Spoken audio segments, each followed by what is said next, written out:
c'est ce qui se passe aujourd'hui en France. Les Français, ils en ont marre. Ils disent à chaque fois, on se recueille, on est triste, on se dit, on espère que ça reprendra pas, et ça reprend parce qu'il n'y a pas, je vous le dis, il n'y a pas d'exemplarité, il n'y a pas de peine exemplaire. Attendez, et dans ce que vous dites, Georges Fenech, parce que l'histoire, elle va durer des semaines et des semaines, et ben après, les gens vont oublier. Et puis après, on verra, tiens, un entrefilet, ah bah tiens, elle a été placée, ou truc, ou bien elle a pris. Je vous le dis, aujourd'hui, on ne veut plus de ça. Je pense que ce qui est démagogique, c'est plus ce que vous dites vous.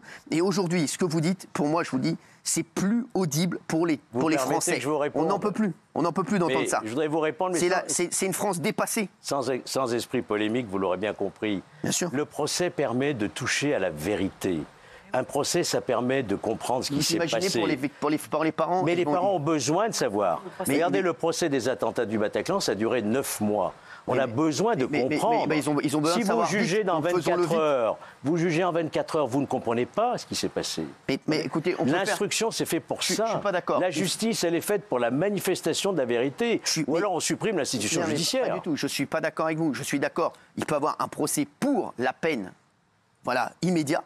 Et ensuite, après, oui, donner des éléments aux parents et aux familles pour dire ce qui s'est passé. Mais je vais vous dire, aujourd'hui, je pense que franchement, énormément de Français sont d'accord avec moi, on n'en peut plus de ce laxisme juridique et de ce qui se passe actuellement. Ça va encore durer des mois et des mois. Elle va avoir un avocat, elle va pouvoir se défendre, ils vont plaider l'irresponsabilité, que ça marche ou pas, et ça va recommencer et il y aura encore un autre problème. Aujourd'hui, pourquoi on parle de ça encore aujourd'hui? C'est parce qu'on a envie que ça n'arrive plus. On n'en peut plus de ça. Entièrement d'accord. Oui, mais c'est insupportable. Bien sûr, et je vous dis, bien sûr qu'il faut prendre des mesures. Et aujourd'hui, je trouve que les lois ne sont pas adaptées à la société actuelle. Je ne sais pas ce que vous en pensez. Mais elle est en prison, Cyril, là. Elle est en prison. Oui, mais alors, elle est en détention préventive. Bien sûr, oui. C'est ça qui est bien. Oui, ça c'est très bien. Mais Guillaume, surtout s'il ne faut pas juger des fous, pourquoi il faudrait les protéger? Pourquoi cette dame ne pourrait pas l'envoyer en prison? C'est quoi l'intérêt? Il faudrait soigner, surtout si on dit. Mais pourquoi? Pour qu'elle ressorte après? De toute façon, même en prison, ils risquent de ressortir les uns et les autres, à part quelques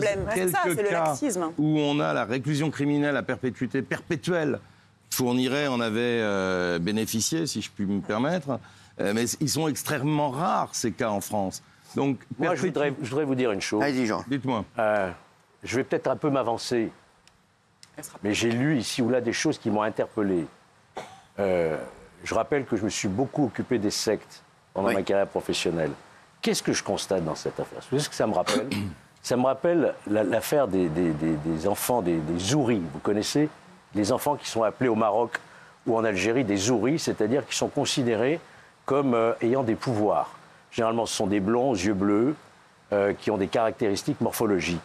Et ces enfants Zouris, il y a plein d'affaires actuellement qui sont jugées en Algérie. C'est un vrai drame en Algérie.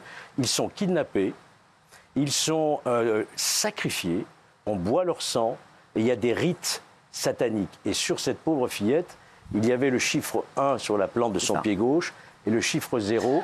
Et elle a dit, semble-t-il, dans sa garde à vue, qu'elle avait bu son sang. C'est exactement le rite satanique des Zouris qu'on trouve en Afrique du Nord. C'est pour ça que moi j'ai besoin de savoir qu'est-ce qui a inspiré cette femme. Voyez-vous. Bien sûr, non, mais ça on a envie de va savoir, pas juger comme ça en 24 heures. Il faut comprendre. Mais encore une fois, je parle avec beaucoup de prudence. Je dis ça m'a fait penser à cela.